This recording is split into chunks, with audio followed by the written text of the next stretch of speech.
কেন? যাই হোক, আর কি করা যাবে, বাদ দাও। আচ্ছা ঠিক আছে, এনিওয়ে খেলাটা তাহলে দেখা যাবে একটু পরে। মানে এটা শেষ হতে হতে ইন্ডিয়া ইনিংসও শেষ হয়ে যাবে। যাই হোক, আমরা স্টার্ট করি তাহলে। হুম, এইটা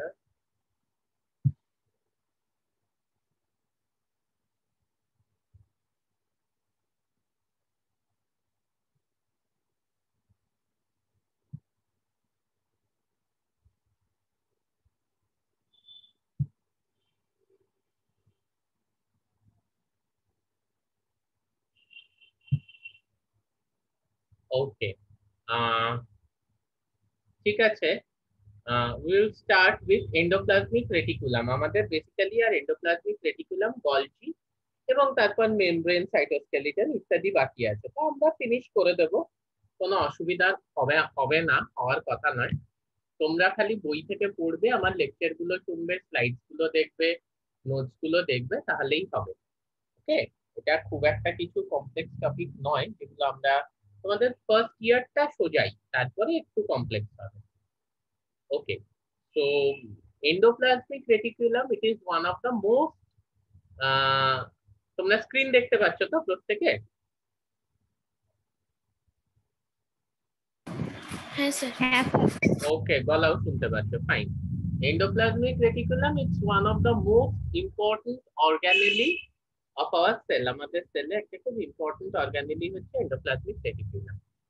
যদি আমরা সাইজের দিক থেকে দেখতে চাই, it is probably the biggest organelle of the cell, but it is found only in eukaryotic cells and not in prokaryotic cells. এবার মোটামুটি যদি আমরা টাইম স্কেলটা দেখি যে কবে নাগাদ এটা আবিষ্কৃত হয়েছিল, তো 1902 সালে ইটালিয়ান সায়েন্টিস্ট এমিলিও ভেরাত্তি, তিনি প্রথম এই এন্ডোপ্লাজমিক রেটিকুলাম আবিষ্কার করেন। তারপর দেখো, একটা জিনিস আমি তোমাদের বলে দিই, this is not only applicable to endoplasmic reticulum, but it is basically applicable to all the organelles, that ওই 1935 onwards যখন মোটামুটি একটা ইলেকট্রন মাইক্রোস্কোপের একটা আর কি খুব অ্যাডভেন্ট হলো in the field of sell biology, তখন কিন্তু দেখা যাচ্ছে যে অনেক অর্গানেলির যে ডিটেল স্ট্রাকচারটা আছে, সেই ডিটেল স্ট্রাকচারটা জানতে পারা গেল। And once the detailed structure was discovered, the corresponding function was discovered as well. একবার যেই এই ডিটেল স্ট্রাকচারটা জানতে পারা গেল, সঙ্গে সঙ্গে কিন্তু করসপন্ডিং ফাংশনটাও জানতে পারা গেল। ওকে, সো দিস ইজ এইটা তোমরা you will see this with respect to all the organelles. ঠিক আছে, এখানেও দেখো 1945-এ ইলেকট্রন মাইক্রোগ্রাফ, মানে বললাম না ওই 35-এর অনওয়ার্ডস তখন ট্রান্সমিশন ইলেকট্রন মাইক্রোস্কোপি ডেভেলপমেন্ট প্রচুর হয়েছিল। তো তখন কিন্তু এই অর্গানেলস এর আল্ট্রা স্ট্রাকচার বলতে আমরা যা বোঝাই সেগুলো মোটামুটি জানতে পারা যাচ্ছে। 1945 নাগাদ ইলেকট্রন মাইক্রোগ্রাফে দেখা গেছে যে সেলের মধ্যে এরকম যে জুতোর ফিতেকে যদি আমরা এরকম ঘুরিয়ে ঘুরিয়ে ঘুরিয়ে ঘুরিয়ে রাখি, ওই রকম একটা নেটওয়ার্ক থাকছে পুরো সাইটোপ্লাজমকে ঘিরে। ঠিক আছে, এটা পোর্টার দেখালেন। প্যালাড কি ওয়াজ দ্য, বা প্যালাডে তুমি যাই বলো, আমি জানি না ওদের নামের উচ্চারণ কিরকম হয়। ঠিক আছে, প্যালাডেও হতে পারে, প্যালাডও হতে পারে। ঠিক আছে, এরা কিন্তু মেনলি যে ক্যারেক্টারিস্টিক্স গুলো আছে endoplasmic reticulum, endoplasmic reticulum and রাইবোজোমে, সেই ক্যারেক্টারিস্টিক্স গুলো জাস্ট আ মিনিট, প্রচুর কুকুর চেঁচাচ্ছে, একটু চুপ করতে হবে।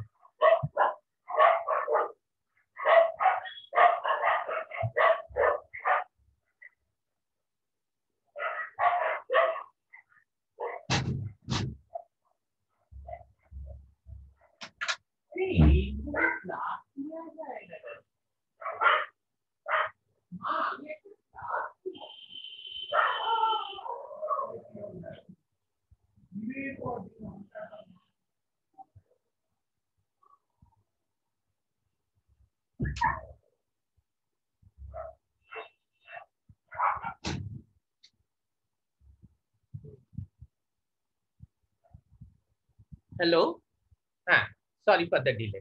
আচ্ছা, ঠিক আছে, তাহলে এন্ডোপ্লাজমিক রেটিকুলামের যে মেইন ক্যারেক্টারিস্টিক্স গুলো, এই ক্যারেক্টারিস্টিক্স গুলো মোটামুটি প্যালাডি আর পোর্টার এরা 1954 সালে ডেসক্রাইব করেছেন। ঠিক আছে, আর the most important thing is 1966 এ জর্জ প্যালাডে একটা ট্রান্সমিশন ইলেকট্রন মাইক্রোগ্রাফ জেনারেট করতে পারলেন, যেটাতে কিন্তু এন্ডোপ্লাজমিক রেটিকুলাম উইথ রাইবোজোম একটা খুব সুন্দর পিকচার পাওয়া গেল। তার মানে ওরা কি যে ক্যারেক্টারিস্টিক্স গুলো এন্ডোপ্লাজমিক রেটিকুলাম এন্ড রাইবোজোমে, সেটা 1954তেই বলেছেন, বাট 1966 এ প্যালাডে আর জর্জ প্যালাডে তিনি বেসিক্যালি এই ইলেকট্রন, দেখো ট্রান্সমিশন ইলেকট্রন মাইক্রোগ্রাফে কি হয় না, যে কোনো অর্গানেলের যে ইন্টারনাল স্ট্রাকচারটা, সেই স্ট্রাকচারটার ব্যাপারে খুব সুন্দর ডিটেলস পাওয়া যায়। আর যখন আমরা কোনো স্ক্যানিং ইলেকট্রন মাইক্রোগ্রাফ দেখি, তখন কি না, সেটা 3 ডাইমেনশনাল স্ট্রাকচারের ব্যাপারে ডিটেলসটা পাওয়া যায় খুব ভালো মতো। So once we have this transmission electron micrograph image, ঠিক আছে, it's always a step forward in deciphering the ultrastructure of that organism, ঠিক আছে।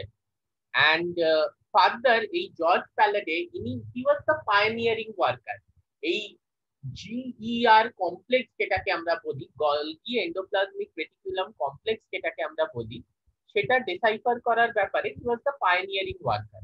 ঠিক আছে, 1974 এ তিনি further endoplasmic reticulum and Golgi কমপ্লেক্সের স্ট্রাকচার কিন্তু ফার্দার ডেসক্রাইব করেন।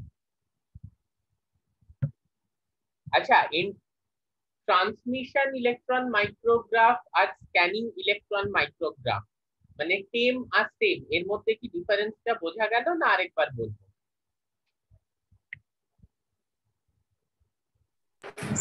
স্যার একবার বলুন।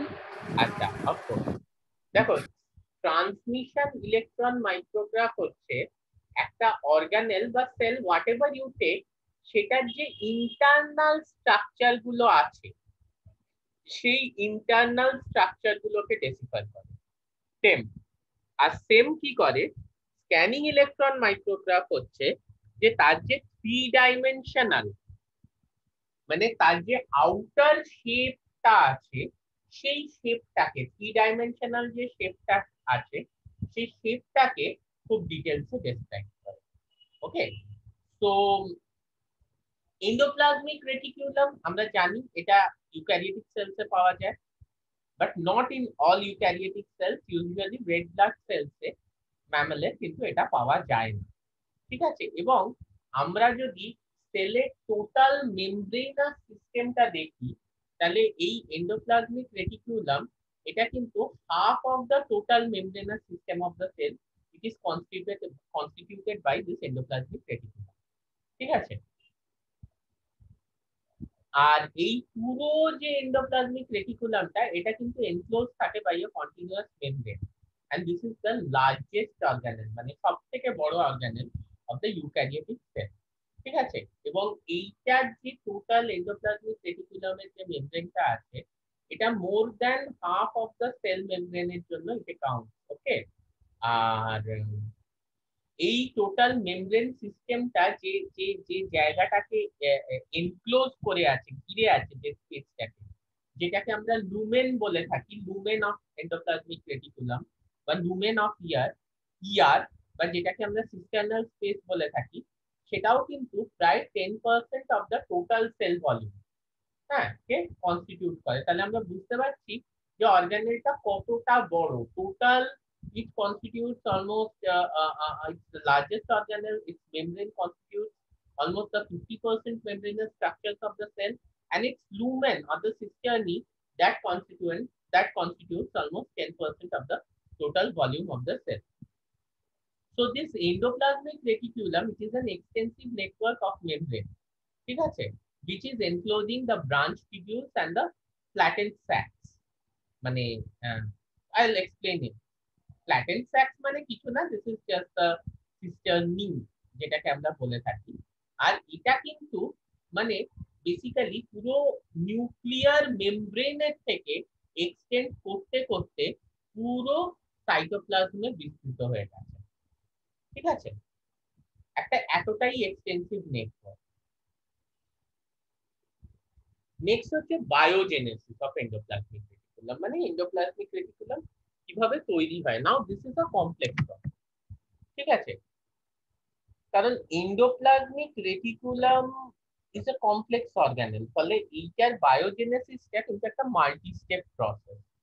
মানে প্রথমে endoplasmic reticulum and membrane is very important. Okay, so first there is a synthesis of a basic membrane lipid and intrinsic protein, মানে endoplasmic reticulum এর membrane যে লিপিডস গুলো আর যে ইন্ট্রিনসিক প্রোটিন মানে যে প্রোটিন গুলো গেঁথে আছে বা ভেতরে আছে মেমব্রেনে, সেগুলো সিনথেসিস হয়। ঠিক আছে, তারপরে অন্যান্য যে কম্পোনেন্টস আছে যেমনি ধরো সুগার, লিপিড, এনজাইম, এগুলো পরপর সিনথেসিস হয়। ঠিক আছে, তারপরে এই লিপিড মেমব্রেনের মধ্যে তোমার স্বতন্ত্রভাবে আর কি প্রোটিনস গুলো ইনসার্টেড হয়। ঠিক আছে, আর এইখানে একটা জিনিস বলে দিই যে though we all know that there are two kind of endoplasmic reticulum. One is smooth endoplasmic reticulum. Smooth endoplasmic রেটিকুলামের মধ্যে কি হয় না, স্মুথ এন্ডোপ্লাজমিক রেটিকুলামের সঙ্গে কিন্তু কোনো রাইবোজোম সংযুক্ত থাকে না। আরেকটা হচ্ছে যে রাফ এন্ডোপ্লাজমিক রেটিকুলাম, যার সঙ্গে রাইবোজোম সংযুক্ত থাকে। কিন্তু আবার আমরা জানি যে আমরা রাইবোজোম পড়েছি, সেলের মধ্যে কিন্তু ফ্রি রাইবোজোমও থাকে। ঠিক আছে, within the cell there are free ribosomes as well. তো এন্ডোপ্লাজমিক রেটিকুলামের এমন অনেক প্রোটিন আছে যেগুলো এন্ডোপ্লাজমিক রেটিকুলামের জন্য ইম্পর্টেন্ট, কিন্তু সেগুলো সিনথেসিস হয় দ্য ফ্রি রাইবোজোম।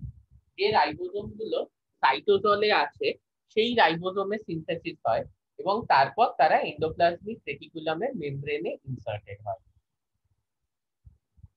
নেক্সট হচ্ছে হাউ ডু উই আইসোলেট। এখানে তোমরা একটা জিনিস আমি তোমাদেরকে বলে দিই, সেটা হচ্ছে গিয়ে তো how do we isolate the different components of a cell, এটার ব্যাপারে একটা বেসিক আইডিয়া তোমাদের থাকা দরকার।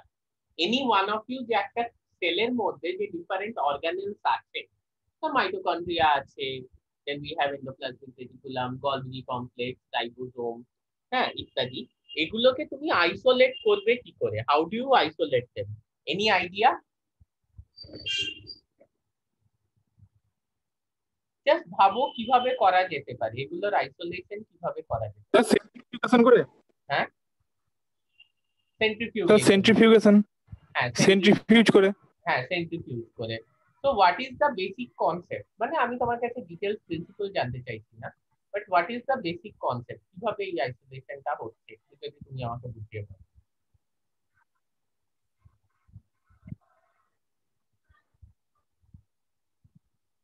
হ্যাঁ, এনি আইডিয়া? স্যার বলো বলো স্যার বলো। স্যার না, আইডিয়া নেই কখনো। আচ্ছা, কোনো আইডিয়া নেই, ভেরি গুড। আচ্ছা, ব্যাপারটা কিছুই না, ব্যাপারটা হচ্ছে যে তুমি যখন ঘোরাচ্ছ একটা জিনিস, হ্যাঁ, তখন কি হচ্ছে যে ভারী জিনিসগুলো তলায় পড়ে যাচ্ছে আর যে জিনিসগুলো হালকা সেগুলো উপরে চলে আসছে।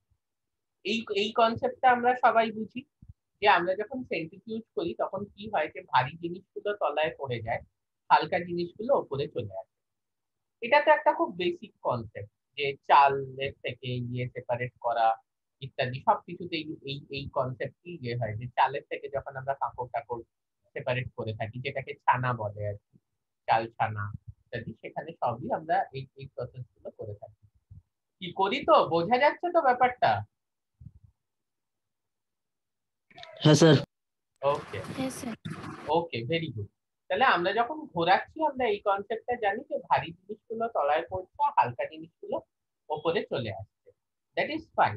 কিন্তু এখানে তার সঙ্গে আরেকটা কনসেপ্ট ইউজ করা হয়, এটা আমি তোমাদের খুব ইজিলি বোঝাতে চাইছি, এটা ভবিষ্যতে তোমরা বায়োফিজিক্সে পড়বে তোমাদের থার্ড সেমিস্টারে। That is the density gradient. মানে তুমি যদি একটা সুক্রোজ সলিউশন বানাও উইথ ডিফারেন্ট ডেনসিটি, ঠিক আছে, তাহলে যেটা যেরকম ডেনসিটি সেটা সেই জায়গায় কিন্তু গিয়ে সেপারেটেড হয়ে যাবে অ্যাজ আ লেয়ার। ঠিক আছে, এইখানে দেখো, এখানে হচ্ছে এটা হচ্ছে গিয়ে বেসিক্যালি তোমরা নিশ্চয়ই আমার কার্সারটা দেখতে পাচ্ছ, এটা হচ্ছে গিয়ে একটা সুক্রোজ সলিউশন। ঠিক আছে, একটা সুক্রোজ সলিউশন, এখানে ডেনসিটিটা কম, এখানে আস্তে আস্তে আস্তে আস্তে ডেনসিটিটা বাড়ছে। ঠিক আছে, তাহলে এই ধরনের, so once we what do we do, we isolate the components of a cell. এইবারে সেপারেট করার জন্য আমি সেটাকে সেন্ট্রিফিউজ করব বা ঘোরাবো।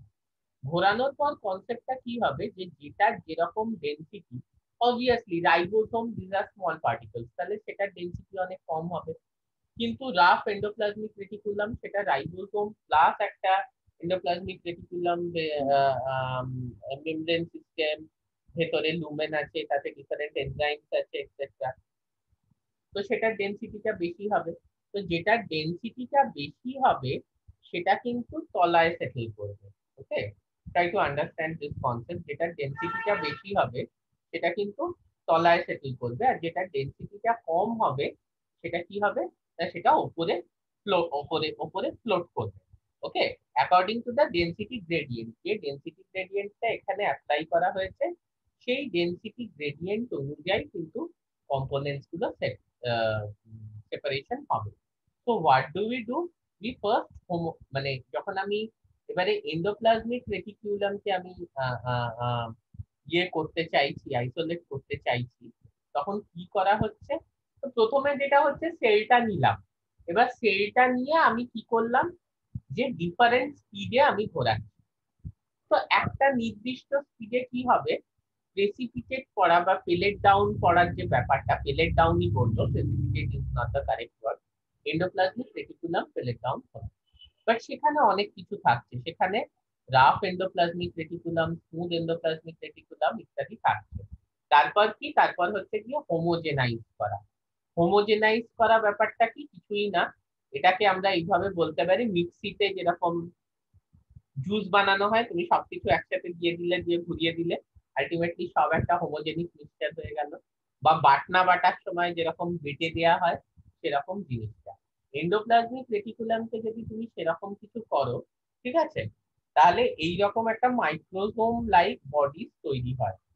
এই মাইক্রোজোম লাইক বডিজে কি থাকে, মানে এর মধ্যে থাকে গিয়ে হচ্ছে রাফ অ্যান্ড স্মুথ মাইক্রোজোম। রাফ মাইক্রোজোমস মানে যার মেমব্রেনে প্রচুর রাইবোজোম আছে, স্মুথ মাইক্রোজোম মানে যার মেমব্রেনে কিন্তু রাইবোজোম নেই। ঠিক আছে, এরপরে মানে এই জিনিসটা আমরা এখানে দেখতে পারি, যে এইখানে একটা ইলেকট্রন মাইক্রোগ্রাফ, এই যে বলছিলাম না, this is a transmission electron micrograph basically. তো এইটা কি দেখাচ্ছে, এটা হচ্ছে একটা পিউরিফাইড রাফ এন্ডোপ্লাজমিক রেটিকুলামের ফ্র্যাকশন। এখানে দেখো, এই যে এগুলোকে আমরা এক একটা মোটামুটি মাইক্রোজোমই ধরবো, এবং এই যে ডট ডট ডট ডট গুলো তোমরা দেখতে পাচ্ছ, দিজ আর দ্য রাইবোজোম। ঠিক আছে, এর মধ্যে এই যে ডট ডট ডট ডট গুলো তোমরা দেখতে পাচ্ছ, তো দিজ আর দ্য রাইবোজোম। এখানে কি হচ্ছে, সেন্ট্রিফিউগেশন করার পর আমরা দেখতে পাচ্ছি যে স্মুথ মাইক্রোজোমের কি না ডেনসিটি বেশি, সেগুলো একটু ওই ডেনসিটি কম, তাই জন্য ডেনসিটি গ্রেডিয়েন্ট সেন্ট্রিফিউগেশন যখন আমরা করছি ইউজিং আ সুক্রোজ গ্রেডিয়েন্ট, তখন সেগুলো কিন্তু লো ডেনসিটি বা উপরে থাকছে। ঠিক আছে, রাফ এন্ডোপ্লাজমিক রেটিকুলামের ক্ষেত্রে কি হচ্ছে না, রাফ এন্ডোপ্লাজমিক রেটিকুলামের ডেনসিটি বেশি, ফলে সেগুলো কিন্তু একটু যেখানে হাই ডেনসিটি যেখানে আছে সেই জায়গায় গিয়ে সেগ্রিগেট হয়ে যাচ্ছে। আবার বলছি, স্মুথ এন্ডোপ্লাজমিক রেটিকুলামের ডেনসিটি কম, তো সেগুলো একটু ওপরে থাকছে। রাফ এন্ডোপ্লাজমিক রেটিকুলামের ডেনসিটি বেশি, ফলে সেগুলো কিন্তু সুক্রোজ গ্রেডিয়েন্টে যেখানে ডেনসিটি বেশি সেখানে গিয়ে সেগ্রিগেটেড হয়ে যাচ্ছে। তো this is the pattern. We isolate the endoplasmic reticulum from the cell by centrifugation. Then we homogenize it. We produce microsomes. Then we basically give a sucrose gradient. যেখানে কিন্তু এই স্মুথ মাইক্রোজোম আর rough মাইক্রোজোমকে আমরা separate করতে পারছি। Smooth মাইক্রোজোমের density কম, ফলে সেটা লো density জায়গায় গিয়ে একটা লেয়ার তৈরি করছে। রাফ মাইক্রোজোমের ডেন্সিটি বেশি, ফলে সেটা হাই ডেন্সিটির জায়গায় গিয়ে একটা লেয়ার তৈরি করছে। ওকে, এবং এই যে জিনিসটা, this is very very very very important, ঠিক আছে? So this isolation of smooth and rough microsome by density gradient centrifugation, ঠিক আছে? এই এই এই যে জিনিসটা যেটা আমি বলছিলাম, যে সেলসকে যখন আমরা হোমোজেনাইজ করছি তখন এন্ডোপ্লাজমিক রেটিকুলাম কি না ছোট ছোট ফ্র্যাগমেন্টস, মানে আমি যেটা বলছি পুরো বেটে দিচ্ছি আর কি, বা জাম্বা জুস বানানো হচ্ছে মিক্সারে, ঠিক আছে? তখন কি ছোট ছোট ছোট ছোট যে ফ্র্যাগমেন্টস এ ব্রেকডাউন করছে 100 to 200 ন্যানোমিটার ভেসিকলস, এগুলোকে আমরা বলে থাকি গিয়ে হচ্ছে মাইক্রোজোম, ঠিক আছে? আর এই যে রাফ মাইক্রোজোম বা যে মাইক্রোজোমটা রাফ এন্ডোপ্লাজমিক রেটিকুলাম থেকে পাওয়া যাচ্ছে, সেটা কিন্তু রাইবোজোম ভর্তি হচ্ছে এবং এগুলোকে রাফ মাইক্রোজোম বলা হচ্ছে, ঠিক আছে? এবং সবসময় দেখা যায় এখানে আমরা ইলেকট্রন মাইক্রোগ্রাফেও এটা দেখতে পাচ্ছি যে আউটার সারফেস, এই যে মাইক্রোজোম বলো বা এন্ডোপ্লাজমিক রেটিকুলাম বলো, এইটার যে আউটার সারফেস আছে, ঠিক আছে, সেই আউটার সারফেসে কিন্তু রাইবোজোম পুরো স্টাডেড আছে।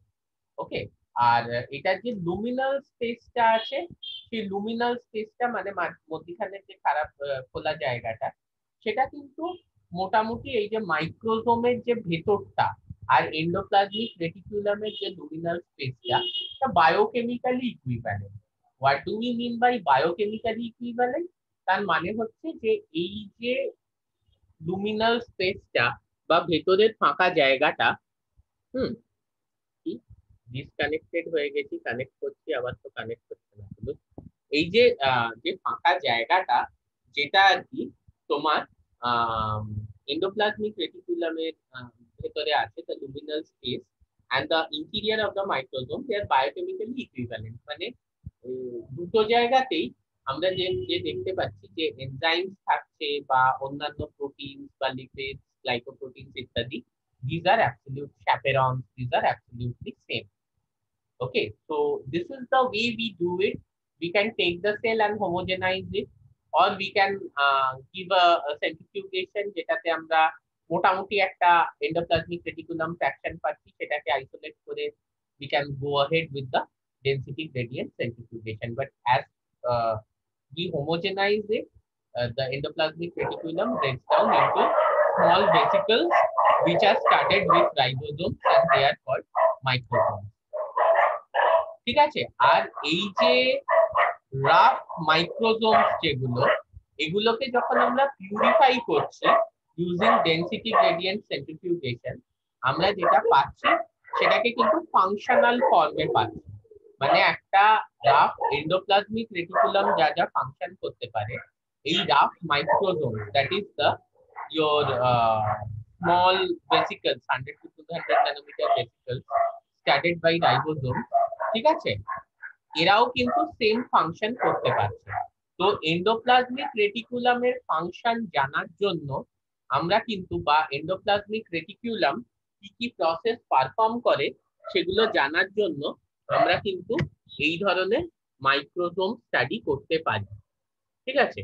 আচ্ছা, এখনই আজকেই আমরা স্ট্রাকচার অফ এন্ডোপ্লাজমিক রেটিকুলামে যাচ্ছি না, এটা আমরা নেক্সট ডে যাব। তার আগে আমি তোমাদেরকে কোয়েশ্চেন করছি যে কারুর কি কোনো ডাউট আছে এই এই যে জিনিসগুলো আজকে বললাম? So as this is the first class of endoplasmic reticulum, ডিটেলসে যাওয়ার আগে আমি জানতে চাইবো যে is anybody having any doubt regarding this, যা বোঝালাম? কারুর কোনো ডাউট নেই? Okay, then let me ask a question. তোমাকে যদি এই জিনিসটা আমি জিজ্ঞেস করি যে what is the significance of endoplasmic reticulum within the cell, আর এই যে এন্ডোপ্লাজমিক রেটিকুলাম নামটা আসছে, এন্ডোপ্লাজমিক, এন্ডোপ্লাজমিক রেটিকুলাম, রেটিকুলার বা রেটিকুলেট এর থেকে, এগুলো কিভাবে আসছে? আর what is the significance of this organelle? Any one of you?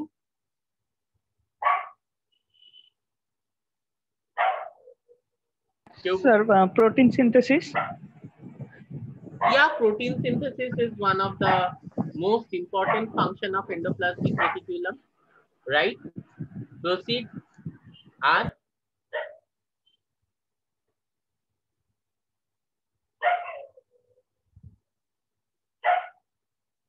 দেখো এন্ডোপ্লাজমিক রেটিকুলামকে তুমি যদি আমাকে জিজ্ঞেস করো, আমি না এটাকে একটা কানেক্টর হিসেবে ভাবি।